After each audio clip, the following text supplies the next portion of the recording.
I'm not doing the stuff Maher usually does. He's still missing. If you see him, let me know. But anyways, I'm Conor Kennedy. That's here at the special guest. Yeah. It's Adan week. Yeah, it's Adan week. It's Adan comics summertime. And the dugout. Dugout. And the dummy. Yeah, Comics we are and pretty dumb. Anyways, we just saw. And we also have David Lyon here. Oh, the asshole. Asshole of the week. He's the asshole. We're going to see how bad your house is. Maybe I should edit this. Yeah. Well, anyways, we just saw Swiss Army Man today, and wow, that's a movie. Yeah, honestly, I don't know what was weirder part of my day was when we saw that movie and just experiencing it, or when I got kidnapped at the mall and had one of my shoes shine. Yeah, but we saw Swiss Army Man. And I was actually I wasn't expecting much from it. I was expecting to enjoy it. I thought it was going to be more of a comedy, but it was actually a really deep film. Yeah, it was. From the trailers, it just seems like madness, sort of. Yeah, just a farting juvenile corpse. Comedy type of, farting corpse and boners and whatnot. But I think, I really enjoyed the movie. Yeah. But that doesn't necessarily mean that it's, a great movie. Yeah, I think that's a way to say it. To me personally, it was a great movie, but looking at it more critically, it shuns 90% of the audience. Yeah, it really fits well with those who are in their 20s, who are I guess going through sort of changes in their life, going on trying to figure out where am I going in my life, which a lot of coming of age stories focus on. But this one does it in a totally different, strange way. Yeah, it's an extremely profane and immature movie, and you probably have people who will enjoy just for that, just at face value. But there's a lot of really great character moments in the film that gets really deep and kind of examines human nature and what it means to be human and feel feelings. Because a lot of it is Paul Dano's character being, darn, I'm out here. Not only am I out here alone on this island at first, but also, just personally in life, I just feel like I'm alone and lost, and I don't know what I'm doing. And, so it's that... Nobody loves me, all that. And that's something I think, a lot of people can definitely relate to. And, he's a sack of shit. Like me! But and going back to that, there's so many moments in the film where I feel like I can personally connect to these characters. Where I feel like that all the time too. And a lot of it is the way the message of the film is, in a way, it's that hey, we're all trying to live here in the society, go by the numbers, go by the rules, but why can't we go back to when we were kids and just have fun and be open, be out, be weird, be whatever, do whatever we want to do, and just have fun with it, because so much of our world is you have to be this certain way around these certain people, act in this type of way, don't do that because that's weird, that's not normal, and sort of be by the numbers. But this is why can't we go back to a time when we were kids and just have fun? Yeah. See, this is why I bring you on the show, because you can actually articulate things instead of you doing, oh, it was awesome. Yeah. It was awesome. Then we segued to Star Wars, and it was awesome. No. Yeah. How it's been 3 minutes and 50 seconds, and it was the first Star Wars. Well, no, you said Star Wars early, didn't you? Did I? I don't know. But yeah. And then something you brought up too after the movie was the soundtrack. Yeah, the soundtrack. I want to go into a lot more detail about the soundtrack, but I'm not sure if you do. No, you can. Spoiler warning. The directors, the Daniels of the directors of this film, they started off. I'm not sure if they started, but they mainly do music videos, and they did the Turn Down for What music video, where it's the people crashing through the floors as they're dancing, and it's just what the hell's going on? This is weird, and you can totally tell that in the movie, because there are so many parts. It's in the way that Scott Pilgrim was a musical. I would say that this one is a musical as well. It also has the Mary Elizabeth Winstead connection. Because there are so many points where it's the actors are singing along with the soundtrack that's going on, and the soundtrack relates directly to what's happening in the film.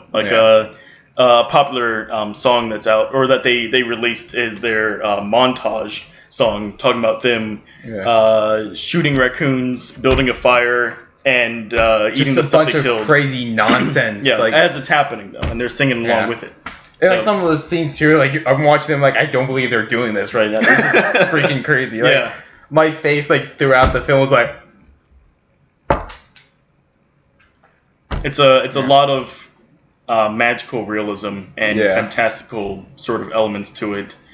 And like the words. They have a lot of really great shots in the movie. I'm looking at your face in this, and it's making me laugh.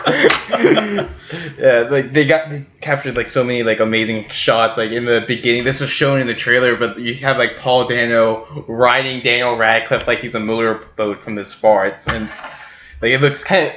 It's weird, like how like beautiful the shot looks when you think about what it is we're watching. Yeah, the cinematography is really nice. It's this, it's sort of like a bright, colorful kind of upbeat feel to what it is, or it makes you like, man, this seems like it would be a fun set to work on. Yeah, just because it seems like they had so much fun with what the characters are doing and what's going on in the film. Yeah, and the cinematography definitely brings that out.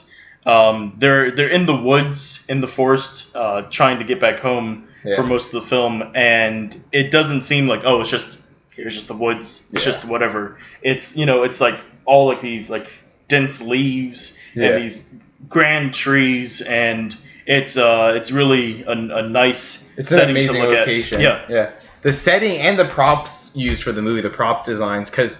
They try and like capture like this like urban setting as like he's trying to explain like what it's like to live almost like in society. And like honestly, my only real like complaint is like sometimes like the profanity like kind of became a little shticky. Like it was just like, okay, you're still farting. Yeah. Especially in the beginning. Like at one point in the beginning, you're like, oh, this is why people walked out on it. Yeah, that's surprising, because it's not even like anything that's like, oh, this is crazy graphic or this is so boring. Yeah, it's just like a lot of fart jokes, and I can't make farting noises unless I'm actually farting. Good. Yeah, it's a lot of fart jokes and boner jokes, and sort of. I guess sort of like childish, like teen humor, but with a like, great. Oh man, they said, look at it's boners, but it's still funny. It still works well, not in the way that like Deadpool was, where it's like, oh, let me just say like just butts and balls, just because hey, I'm saying it. That's what makes it funny. No, I mean all these things actually mean something. Yeah, it fit in well with the story and with the themes, and with Daniel Radcliffe's character trying to understand how the world works and what is learn normal, what it means to live too. Yeah.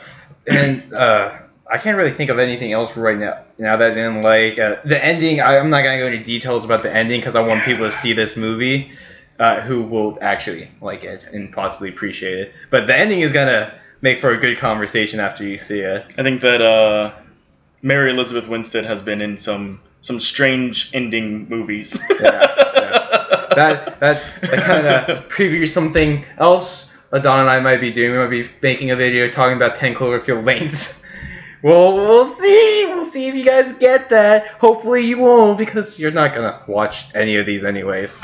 But... oh, that's it? You're done? I wasn't done. Oh, do you want to say something else? Yeah, I think... Yes. Okay. Final thoughts. Yeah, well, final thoughts. I enjoyed it. It's a really fun movie. It's fun to watch with a group of friends who are able to laugh. The three of us two, and that one over there. Yeah, he didn't want to participate because he's an asshole.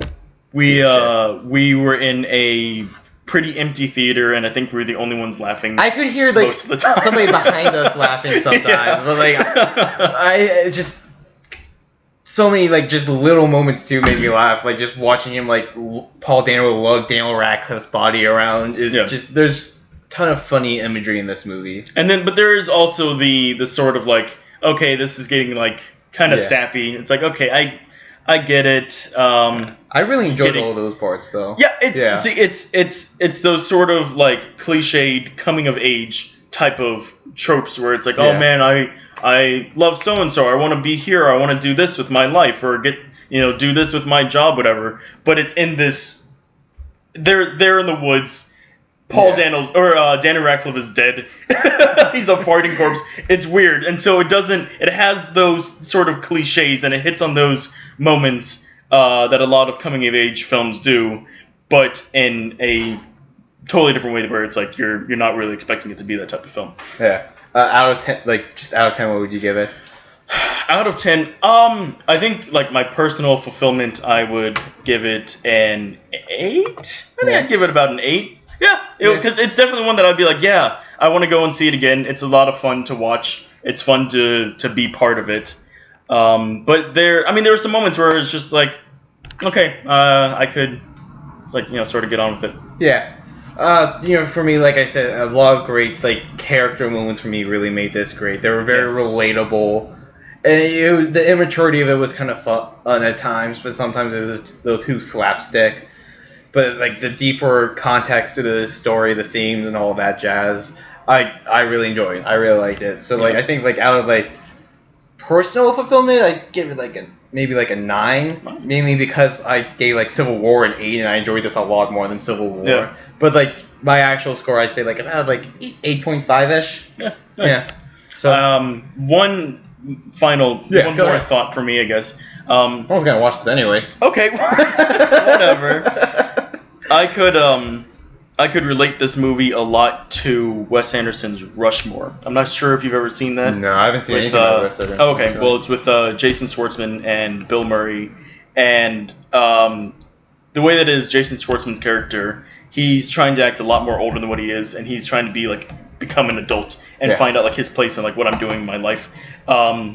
But not trying to find it, but he thinks that, okay, I'm doing this, I'm important. Yeah. Well, whereas Bill Murray, he's an older man, and he's trying to get back to sort of his childhood, and it's that sort of child life versus adult life, and how it's really hard to blend the two and figure out what it means to get back to that childhood happiness that you had when you were younger. And I think that it's sort of if you watch that and sort of understand the themes of Rushmore, then it relates a lot to Swiss Army Man. Yeah.